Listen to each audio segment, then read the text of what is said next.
education, and health. So I thought that to start by saying that there is a value shift in telecom industry in general, and if you wanted to challenge what I'm talking about, look at this few companies that I have in the bottom, and think about how much market cap those companies have.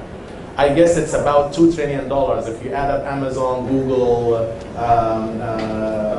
Facebook, Twitter, and all of those things, it will add up to about $2 trillion. So that tells us that there's something is changing of the way we live, we socialize, we post, we travel, we do all of our daily activity. That's the change and that's the value shift. But let's go over very quick on what are those specific values that are shifting, and then we can put our hands on what is it that we need to do in order to capture those values and also create more values in our business. Well, the first one, as you'll see here, everything is about mobility now. So mobility is a key factor of all of the business that we see happening in all of the industries, not just in the telecom industry. And the change, the value is shifting also from voice to video, or from voice to text to data to video, if you wanted to have the full change or the full path of the value shift. The other one is if you have video, and as the speaker from Airtel, he mentioned that the idea here is from quality to experience. How am I going to measure the experience? Why? Because the value is shifting from quality and KPI to experience. The other thing is that the value is shifting from traffic to information. Just bits and bytes and volume, it is now shifting to information. What is it that I will get out of this? It's about business intelligence, big data, that will allow me to add value to those African people that are willing to join in, but yet they need to see some values. From pipe to service, we have been saying this for so long time. And also, if you see what is happening in the ecosystem, you will see that it is not an isolated industry anymore, the telecom industry. It is engaging industry. So from isolated to engaged, from closed to open, and also from limited to ecosystem. It is not for some relationship between operator, customer, vendor, terminal supplier. This is not happening anymore. And if we keep on thinking about those kind of four entities, we are falling short. We're falling short from what is really need to taken care of, because the ecosystem now is so big, and all of things that we consider not related to our industry, it is related somehow if you really dig into it. So what other things that are shifting? If we focus on all of this, you will see that there is a value shift from manual to automation, value shift from stable to agile. Now the notion of stable network is not really important anymore. You have to have an agile network because you never know what kind of service is going to be offered today or tomorrow. So that's also another important thing. Now let's talk about the build-up for the network. From single approach, which actually we called the single approach about 8 years ago when we put together the single RAN, to cloud approach. So everything now has to be cloudified. And also the last two things from the value shift, if you think about all of those little things, there are two major values. I need to point them out. From B2C to B2X. The business that we're doing, it is not just the need to be from business to consumer. It has to be business to whatever works. And that's the key for the success for any business that's happening now. The other one is CT and IT silos industries to integrated ICT. So these are the value shift, and in order to survive as not just an operator, as a country, as an operator, as an industry, to survive, you gotta understand all of those values and how they are shifting, and to create more values out of them and to capture those values. So this is just an introduction of how we see those values are shifting, and that's what motivates us to work in not only our products, we work also in being part of that ecosystem and to provide to our customer. That's what we're talking about. Away from all of the technology, what is ICT? Okay, it's in information and communication technology integrated together. There is a great deal about it from the technology perspective. But if you think about ICT, it's about people life. It's about those three categories of the Maslow hierarchy of needs. The first one is being safe. The second one is the broadband, which is social. The third one is being creative or productive. Those are the three levels that I think related to the happiness or what the African people or any other, I mean, African person is not just really different from others, but those are the three things. If we are in the telecom industry, no matter whether mobility, mobile broadband, or any kind of broadband or ICT industry, satisfy those three needs somehow, then they're going to be a success and growth, and the economy, that sky is the limit for the amount of growth the economy will have. So if we address those, and I think there may be some kind of typos here or something that's missing, the safety of the African people is important, and that's why I will show you in a while how 4G network can provide public safety and be part of protecting African people from crime, from disaster, from terrorists. And also the second part, which is the social part, or the loving part, or the sharing part, how video is part of it, and how MBB provides a major way to address that. And the last one, which is the creativity and confidence, that's the digitalization that I was talking about. This is about getting outside of the box for the amount of services that we can serve. Now, I will talk about one slide on each one of those three things, being safe, broadband, and digitalization. Broadband is a key enabler. This is the fundamental need for any country. It has to be built out. And I'm not just talking about mobile broadband per se, I'm talking about broadband in general. And what are the key enablers of broadband? The key enablers actually, first of all, the coverage. We have to have ubiquitous coverage with decent speed, which is around 1 gigabit per second, guaranteed that we will have good communication. The latency need to be low, and also operationally, you need to have the agility of the operation using SDN and NFV, and last but not least, the security. I don't know whether that's a major key requirements in Africa and broadband in general, but we've seen in a lot of countries that in broadband that's a key requirements as well. Now, the other one I wanted to talk about is Digital Africa. What are the major two things about Digital Africa? Well, the first one is IoT, and we're projecting that by year 2025, there will be $4 billion of the market space for IoT, mainly actually more than a little bit half of those into storage and apps and data analysis, data analytics, and about 30% about devices, the sensors, and the rest is about the network construction operation. So you will see here that for vendor business like Huawei or others, just network construction by itself is not going to be a major part of the investment. That's why we're moving towards providing services via operating the network, analytics, getting some values of those things. Now, on the other side, if you look at the big data, the business of big data, we have here some projection about by year 2030, the contribution of big data and ICT in digital in the GDP in Africa will be about 6.6%. Right now, the GDP, the combined GDP of African countries is about almost close to $3 trillion.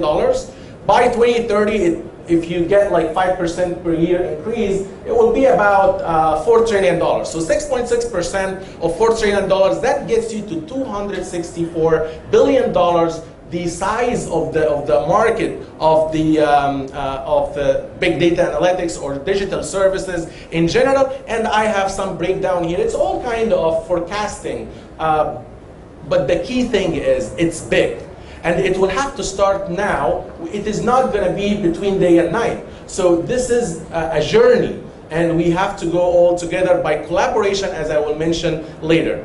Safety of African people. Push to talk will no longer cut it. Being safe for an African people or for any other public safety network, having only push to talk as a tracking system, this is not enough. Now the move is towards from push to talk to push to video. Not just to push to video plus. What is push to video plus? This is the kind of safety or public safety system that will enable group video call, for example. It will enable iMessage. It will enable including GIS data. This is the kind of the things that will make this police officer protected, and it can help no matter whether it's a disaster or crime or even terrorist act. So those are the things that we need, and we try to make that possible either via a network by itself for public safety or by using the operator network and build this safety network. Now, wireless. We're here talking about mobility and wireless. Make no mistake about it, that wireless by itself expedites really national broadband plans in all of the countries. No matter whether you're talking about it from a mobility perspective or you're talking about it as a complementary solution for fixed broadband as well. So what you will see here, for example, I have in front of you some of the video speed needed for each kind of video that you will see. Really, it's a big thing. Maybe in Africa, video is not kicked off yet. It's about 20% penetration in the traffic, data traffic in Africa. But we've seen a lot of market. Video is about 60 or 70% actually. So video is important. Now, I put there in front of you some of the speeds in some of the countries. It's not bad actually. But the issue is, this is peak speed. It is not really the average speed that people are getting. That's number one. Number two, it is not ubiquitous. You will see here the best country that has ubiquity in MBB, maybe South Africa, 69%, but really the average MBB penetration in Africa is 24%. So what is it that we need to do specifically in the southern part of Africa? Because this is what you will see, speed is less than the northern part, and you'll also see that the penetration is less. We need to work more. Work more on what? On constructing network? I don't think that's a solution.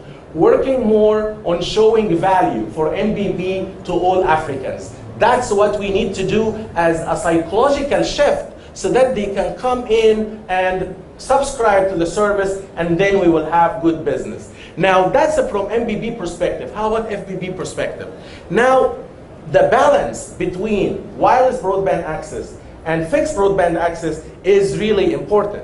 Fixed broadband access, wireless broadband access, actually we have had a lot of success in a lot of countries like Thailand and Philippines and also Sri Lanka. We have really good success for that system. It provides a complementary solution by having a CPE in the house, so no matter whether it's indoor or outdoor, using LTE, using carrier aggregation, using 4x4 MIMO, all of those fantastic features that will basically enable this pipe and enable great content like TV to those home. We have one of our customers, they already broke even after, I think, a year and a half. So that's the good news about using wireless as a complementary solution for fixed broadband access. Now, for high density locations or hotspot locations in Africa, we are predicting that the growth compared to 2015, it's going to be about 20 times in the year 2020. It is not ubiquitous, just on hotspots. So we projected, or we suggesting a formula on how to densify or how to help operator, just like from Airtel you said densification is very important, how to solve this.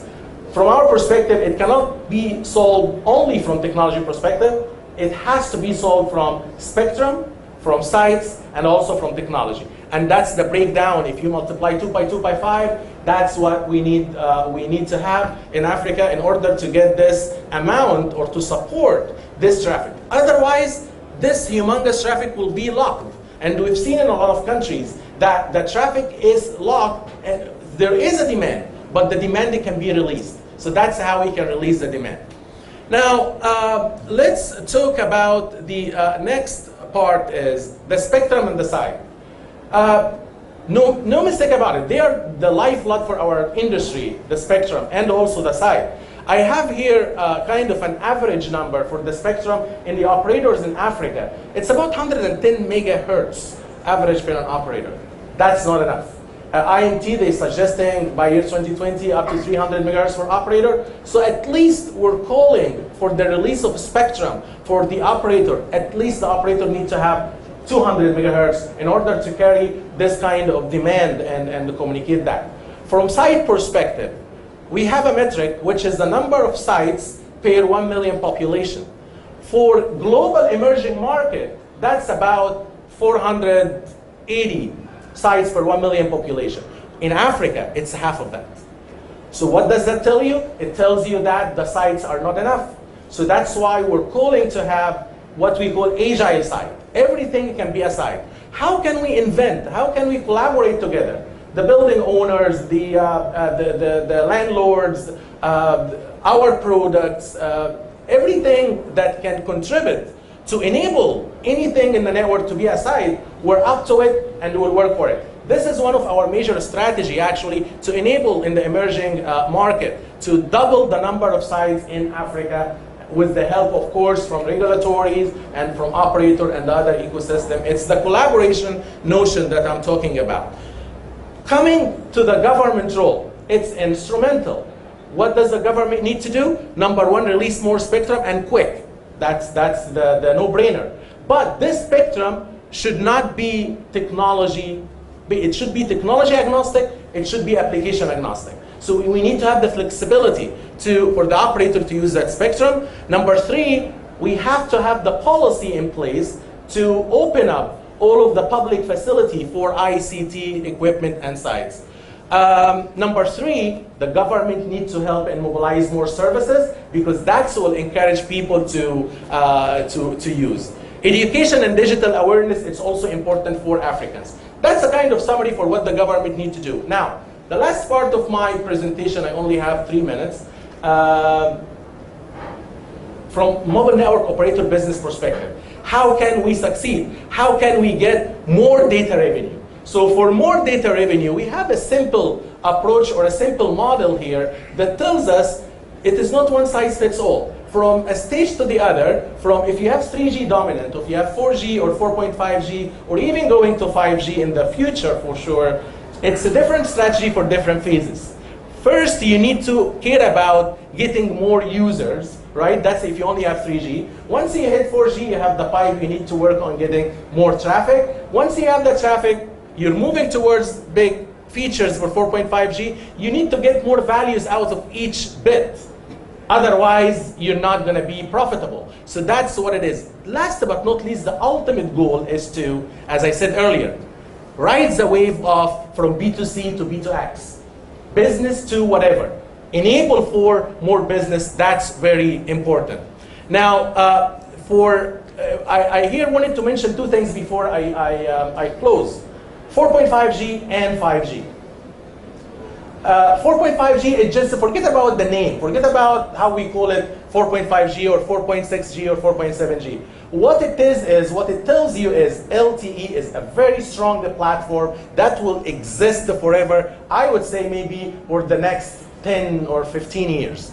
LTE is very strong, and there are a lot of features that can be included on LTE that will make it provide better user experience, carry more traffic, and also support more business. And you will see here what we put together as 4.5G. We put it as a support for more kind of service, more experience, enable B2X. Like for example, the public safety network, we have a solution called the Litra. It's part of what we call 4.5G. It supports critical communication. Narrowband IoT, it's also supported by LTE. You have better video experience.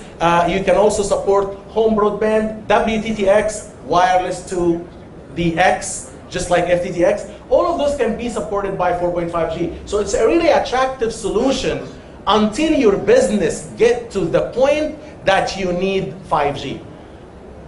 When I started, like 1 year ago or 1.5 years ago, I was talking about 5G, the motivation behind 5G, I was talking that massive machine time communication or ultra reliable low latency. But now it turns out, after we've seen a lot of AR applications and MBAs broadcasting in the US, we're using VR and AR, and also after South Korea announced that the Winter Olympics will be also broadcasted over AR, we had our test and we figured out that we have about 4.2 gigabit per second for ultra retina VR and less than 20 millisecond latency. We figured that the initial push and driving factor for 5G will be eMBB.